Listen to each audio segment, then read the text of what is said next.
Derelict Watcher. Ferdinand, I know it's crazy, but that was in fact all improv.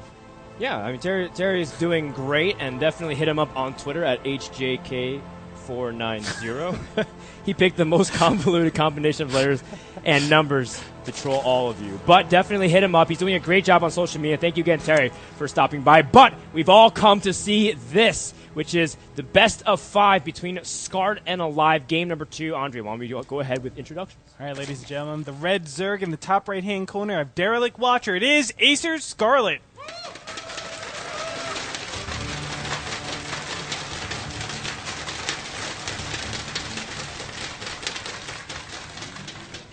Her Terran opponents using kind of a throwback build in game number 1. He wants to make a name for himself. Give it up for EG's aLive.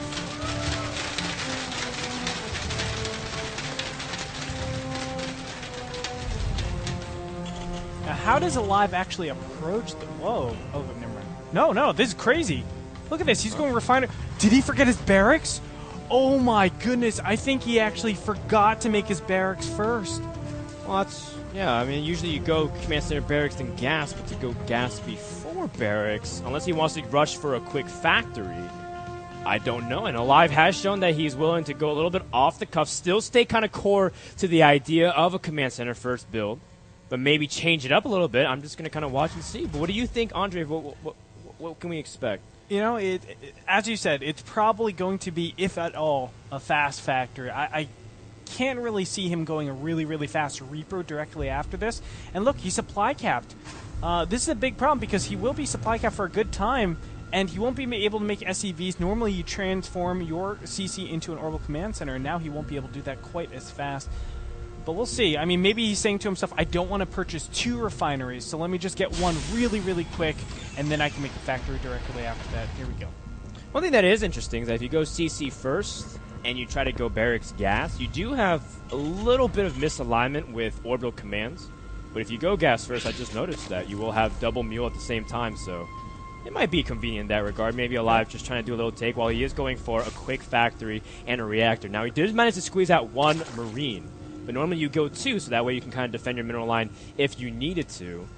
But again, I'm curious because aLive is also SCV scouting early on, which is not something that every Terran does in this matchup either. Yeah, a lot of people just say, hey, I'm going to CC first.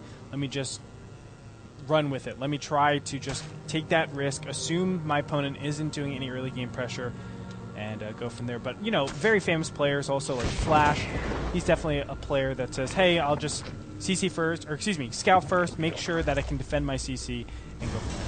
All right, a couple interesting things developing here, Greenstorm. The first is that aLive took a quick second gas, and he's going for a second factory. If he starts building that tech lab, we can almost assume it'd be a throwback to the Blue Flame Hellion build with double factory, 3 at a time, and it's a tech lab. So I do think we could see, again, another comeback of a normally old build, and if Scarlett's not prepared, you can have 18 or so Hellions just come in and overwhelm you completely. And think, that makes a ton of sense. Last game we saw Scarlett go for the double upgrades, double 5 minutes. That means not only do you have a lot less gas to work with because you got your gas later, but your metabolic boost is coming out later. Also, your upgrades are prioritized, so you're not getting roaches. And if I just get a lot of Hellions, it doesn't matter what your upgrades are, I'm going to be able to take advantage of you with a composition advantage. Oh, aLive going to use his first 2 Hellions to scout immediately what his units, what his opponent is doing. Instead, you're going to try to see if you can pick off any amount of workers. Does manage to get 1, but Scarlett has been able to hold off. 2 Hellions is not that big of a threat. You want 3 to be able to one-shot workers. Yes, sir.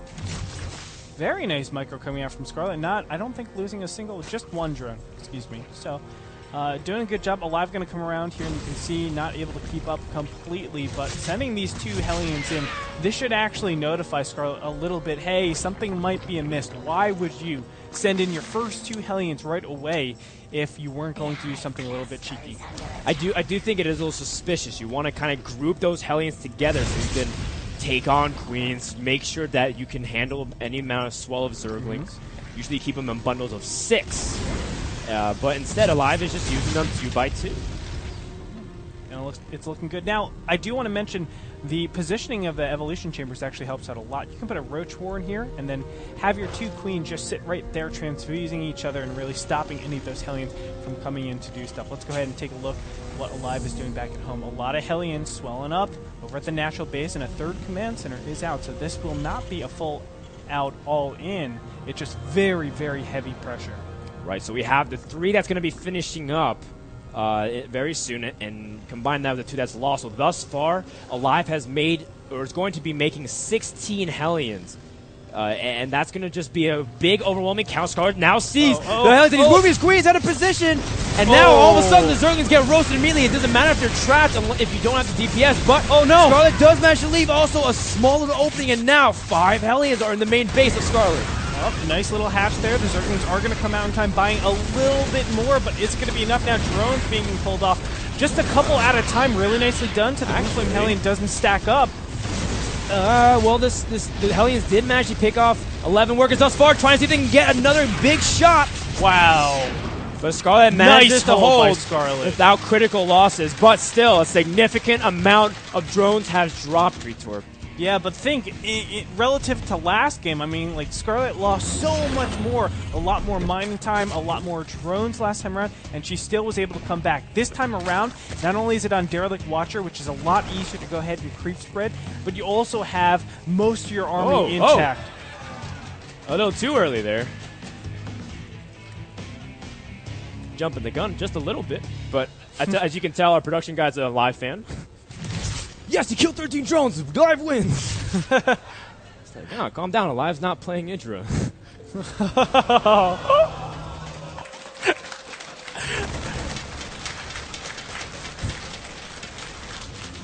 Cheap shot, Frodan. Cheap shot. Wait until he's retired. Way to kick a man down. Scarlett's now going to continue creep spread. It's interesting that you said that it's easy to spread creep on Derelict Watch. I never got that vibe, but I feel like with Scarlett, I mean, she's so aggressive with her creep, maybe she can make it look very easy. And that can, again, attest to how faithful she is to that. As right now, she is preparing for a Spire choice of tech. 2 meters on the way, but more to come as soon as Scarlett establishes more of her economy. That's right. And right now we just play the waiting game as both of these players are just massing up. Look at this. Siege Tank is going to be incorporated, but double factory production of Widow Mines is able to actually stop a lot of harass coming out from mutas. Still, Scarlett will probably be able to get in here in the beginning phase, but I think these mutas are primarily defensive for now. Getting the 2-2 is very expensive. That's a total of about 4 mutas, so you are really risking a lot. You're obviously saying, I'm not going to get a huge swell of mutas right away to put pressure on your opponent, so she's definitely going to be a lot more defensive here. So now aLive is just going to continue to use the Hellions existing and use this opportunity of what you said, Scarlett, with being very defensive and try to continue sharp. But Scarlett, I like that she's taking a 4th base. The first meters are now out into the field. Does manage to pick off a Widow Mine. And now, Scarlett leaves a big opening once again. And a lot of drones have to evacuate. A few meters will stay back and try to clean it up. But still, this is very disruptive. Whoa. Pretty significant losses. Another 8 drones have fallen because of that. Yeah, kind of crazy. That was really audacious by aLive. I mean, how could he actually know going in there would yield him any results? But as you said, he was just using his residual Hellions left, saying, okay, these are throwaways, let's just go ahead, trade him out, and see if they can do any damage. Guess what? They did a lot of damage. And now aLive, well, I like that he's taking a 4th base much quicker. 4th command center has finished. But is he prepared for the incoming muta harass? There is 1 Widow Mine in position, but I think Scarlett sees it with the little indentation on the ground. Didn't try to pick it off before. Very good job again, just to kind of poke it out. Make sure she doesn't take too much damage from it. That's right. Scarlett has established the 4th base over here, and she will shortly saturate. As you can see, a huge amount of drones are going to be transferred over there. So far, both players just macroing up. We're going to wait until probably there's just a big confrontation. aLive is normally going to be the player, the Terran player, to be aggressive, or at least try to do something. Nicely done. Just random Widow Mines. This is definitely aLive style, having these Widow Mines scattered all over the place, just trying to take out as many mutas as possible. Most definitely, Andre. And I think this window is it allows Scarlett to buy more time if she's able to with the mutas. But aLive's been pretty good with his defenses thus far, and he hasn't really relied on turrets. In fact, I only see the 2 turrets at the third base finishing for aLive, so he's been doing this with minimal amount of defenses. Another snipe for Scarlett will be very good and useful. Every Widowmine you pick off will be less you have to worry about in terms of the full engagement when you have Ling Baneling going up against this Bionic. Yeah, all the way up to 18 mutas. This is kind of crazy. I mean, I wouldn't be surprised if we saw her go really, really high, the Moonglade style. And yes, that is going to be the case, as I just saw another round of mutas come out. 22 now on the field. Moonglade is definitely a player that likes to go up to, 40, 50 mutas in TVZ, which is normally something we see in PVZ, but not so much in this matchup, just because mutas get countered pretty hard to Widowmines, or they can get countered. Good control from both sides. aLive just stimming a few of the units, trying to push off the mutas, but Scarlett kiting back, trying to see if he can assassinate any of the Widowmines that are a little bit too far forward, or even Marauders. Scarlett now has maxed out her bank and is making 37 Banelings. She is ready for the push, and she has spread her creep extremely far. And she will try her best to get a good engagement while continuing to spread creep aLive, trying to dart around to the middle of the map. But he has to be careful because now Scarlett has a good position to basically jump if aLive gets a little bit too out of position. Yep, Marines are going to do damage to the fourth base, displacing a lot of these mutas that were covering the center. aLive is being pretty bold, I would say, pushing all the way up into the center place, obviously going on creep. There could be a lot of surrounds that happen here, but again, doing a really good job. Mutas will follow and give chase. But this drop gets shut down. And now it starts to initiate that transition into the late game, as aLive is now trying to move out for fourth base. Scarlett is now motioning like she wants to go for a contra flank, but instead aLive beats up with his reinforcements, going to try to scan and pick off more creeps. But Scarlett turns around, doubles back, and now aLive has been prepared. He's going to pull back. Most of the Banelings detonate on the Marauders, and a big Widowmine connection reduces the amount of Banelings to almost nothing. And now Scarlett will have to engage, but aLive gets sloppy for half a second, and the Zerg will clean up the Terran army. There's just not enough stuff, Broden.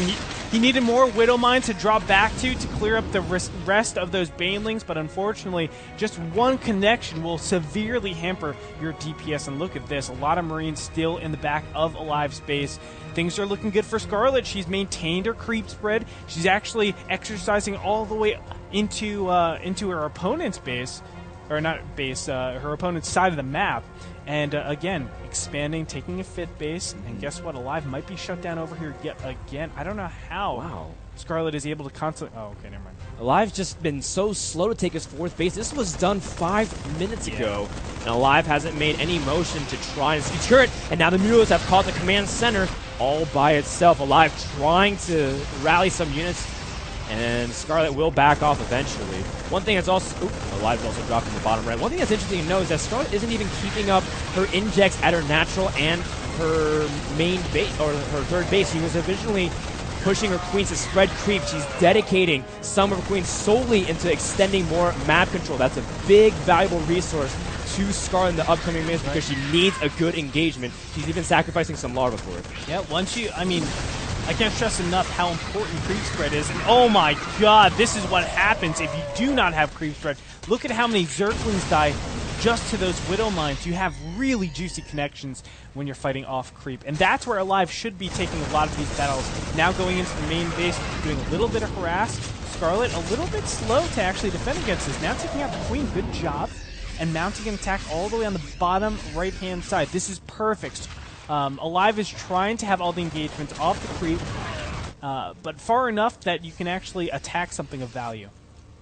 All right, so let's take a little... Ooh, hold that thought. Scarlett is going to see a big pack of bio. Will have to back off. She doesn't have many Banelings. In fact, she has 0 Banelings at all. She's waiting for Infestors to come out before she can possibly engage. Some Ultralists taking a quick fight, and now all of a sudden Scarlett will have to engage. A lot of bio is weak, but they are going to kite up the ramp. Off creep is going to disincentivize Scarlett from moving farther any farther forward. Oh, this looks so scary for Scarlett. She really needs that AoE, as you were talking about. No Banelings on the field. Infestors just now popping out. She definitely needs them much, much early. aLive doing a good job, comprehensively playing, denying a lot of creep throughout the entire game, but he needs to keep up with that. Now taking out the bottom right-hand base. Scarlett...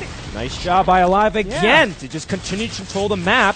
And now he's going to try to stim and get away and choose the high ground. Nice. Scarlett trying to see if they engage, but the Marines are all hiding behind the Marauders. Again, great organization of the flanks from aLive, as now he is able to push back Zerg yet again. Another drop into the 4th base of Scarlett. And aLive, well, I just like how he's able to really try to punish Scarlett for paying attention too much to the bottom right and trying to grab her attention everywhere. Now this is where Derelict Watcher becomes so difficult to deal with for endgame Zerg play. Expanding is really hard. You need to cover so much of the map, and if you cover all that and defend all that, you don't have enough material to actually attack your opponent, so you have to really put yourself into an awkward position, a vulnerable position, in order to gain anything. Well, now the bio is on creep. Yep. And Zerglings are quick enough to run by it, but you can also force some detonations, which you do on the Marauders. 2 more Widow Mines do pick up a huge part of the leading pack of Zerglings. And now Scarlett only has 6 Zerglings on the field to support the Ultras. You need the Zerglings to tank the damage, to get the surround, to slow down the bio. Scarlett does have Queens for Transfuse and a few Infestors, but she's not done rounding out her army. Greater Spire on the way. aLive has finished 3-3 a long time ago and is now almost an exclusive Marauder production. aLive's bank is pretty heavy, while Scarlett's still trying to secure another base on the map. That's right. And the base you should really try to look for is that top-middle expansion. This is going to be the easiest defensible position just because it's the natural progression of this expansion. That's why it becomes really hard, because you want to defend this mid-right, but at the same time, you have to defend the top middle. So I almost feel like you should give up this base and say, okay, I really can't defend that. Let's go ahead, just take the whole top of the map, and then be able to just direct everything from top to bottom, trying to attack my opponent. And now Scarlett is moving over towards the middle of the map. Sees an opportunity to try to see if he can harass a little bit into the 3rd base of aLive. aLive now doubling around, heading, trying to meet the Infestors in that position. Oh no! Scarlett has so much energy racked up in those Infestors, she cannot afford to lose these Greetorp. Yep. Stimming a couple units out. No, the Infestors! A 3rd! Are being taken out. Oh my god, damage. massive mistake out of Scarlett, transfusing to keep him alive, but another Infestor goes down. That's a lot of transfuses, a lot of AoE, and look at the healing potential of this army. Oh no, Scarlett losing her last Infestors. Brutal, Frodan. And now Scarlett has no spellcasters to support them. These Ultras, Scarlett will have a couple of units finishing. Brewlords are morphing, but Scarlett would much rather be able to support those Brewlords with an ability to lock down this bio, which has been slippery all game. aLive also sending a force to the bottom right corner, again trying to limit the number of bases from Scarlett. He is all over the map. And aLive has come back with a fury in game number 2. Yeah, really well played. A different aLive. He's just been so aggressive and been able to defend a lot of these positions. I do have to say, I felt like Scarlett was in a good position to win the game straight up, but she just didn't take it.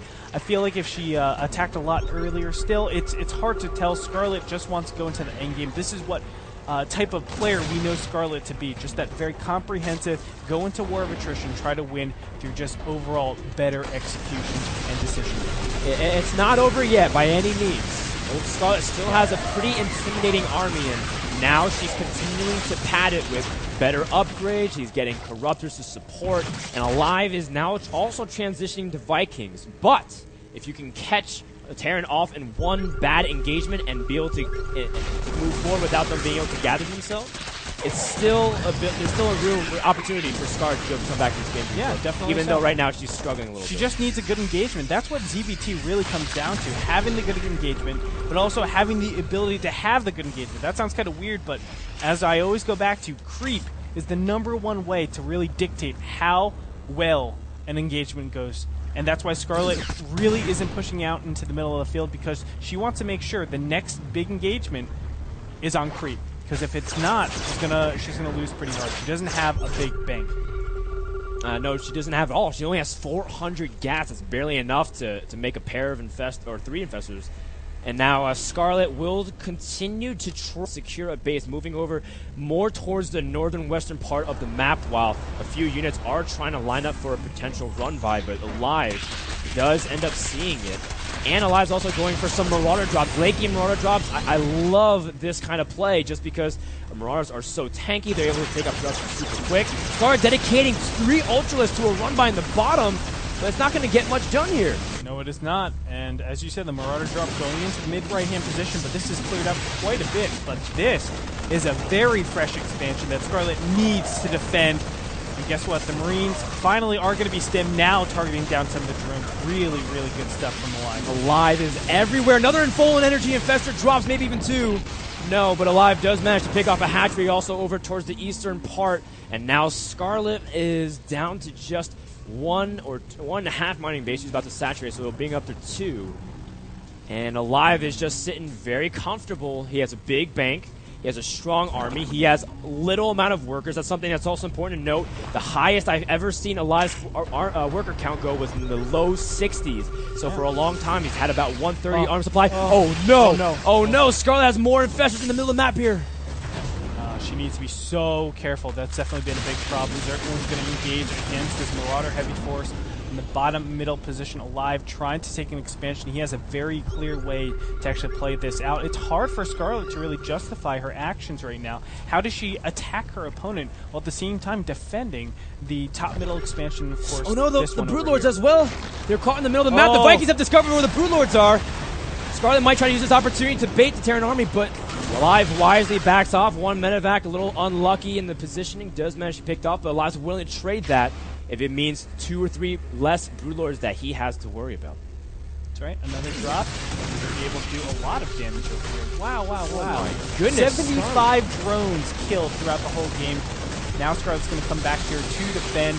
But oh my gosh, aLive is starting to push on creep. He feels confident.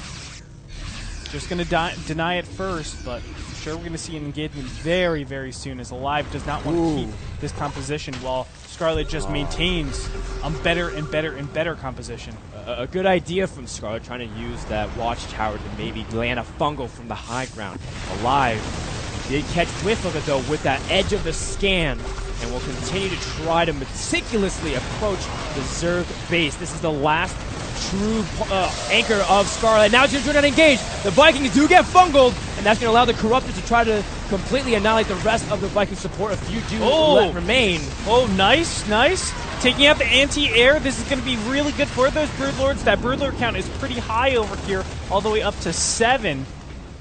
Scarlett is taking the bottom right-hand position. Meanwhile, aLive is over there as well in the bottom middle with a Zergling underneath, stopping that command center from dropping down. Things are getting really, really scrappy over here in game number 2, Froden. Oh, for sure, and that's the difficulty of playing late game Terran versus Zerg on aLive watching, because you have to be everywhere, and aLive is doing a great job of it, just trying to disperse his units across the corners, trying to draw attention here and there. And Scarlett never has been able to take a full-on fight that she's wanted to, because aLive has been able to pick her apart and limit the number of expansions, although this is a nice win to try to limit aLive's 5th base. That's right. Just keep aLive on no economy? Are you kidding me? He's completely, like, mined out. Income He's tax? got such a big bank, though. Oh, yeah, so he doesn't have to worry about it too much. At least for a little bit. A couple minutes, he definitely he needs to an get expansion, though. Yes. That's for sure.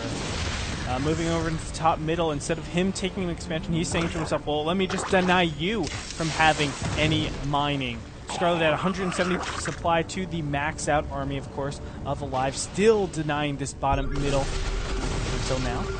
Very tense game. Ooh, a Widowmine detonation does manage to weaken some of the Corruptors.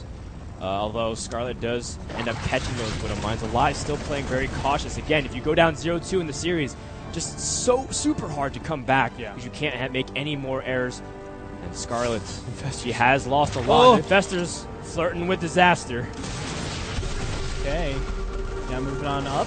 That one siege tank that was made in the very beginning of the game is going to come into play. Finally getting a base. 39 as over 24. The real engagement is going to dictate the majority of what happens in this game. There's going to be 2 engagements. One on the bottom where Scarlett's going to go for a run by another Raven, trying to see even go for a secret missile attempt, but not able to get close enough. Scarlett's going to try to defend while attacking. Does manage to get a big fungal, but she needs more continuous chains in order to make this work, Retorp. Double Hunter secret missile on top of the Broodlords.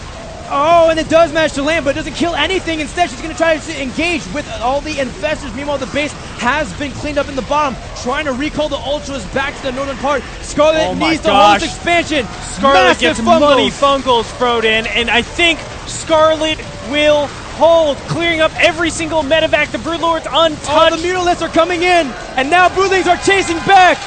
Has Scarlett achieved the impossible? Ultralist flank! to try to cut off the rest of the Terran Oh reinforcements. my gosh. The supplies vastly in favor of the Zerg army. And now aLive. He used up all his bank. Yeah, resource. he doesn't have anything anymore, and no further SEVs mining on top of any fresh mineral patches. This is the big problem. Scarlett still has the straggling bases over here in the top middle expansions. She's looking really good, but another aggressive stance over in the bottom right-hand corner. No medevacs, though! No Frodan. medevacs, and aLive is losing more units that he can't necessarily keep affording to trade. And that is about 15 supply, but I mean, Scarlett does manage to trade out. Vikings catching Brutals out of position. Queen trying to transfuse. A fungal does land on a few of the Vikings, and the Corruptors will start getting to work. And this is very good for Scarlett. The supplies are not very good for aLive. He doesn't have that much army.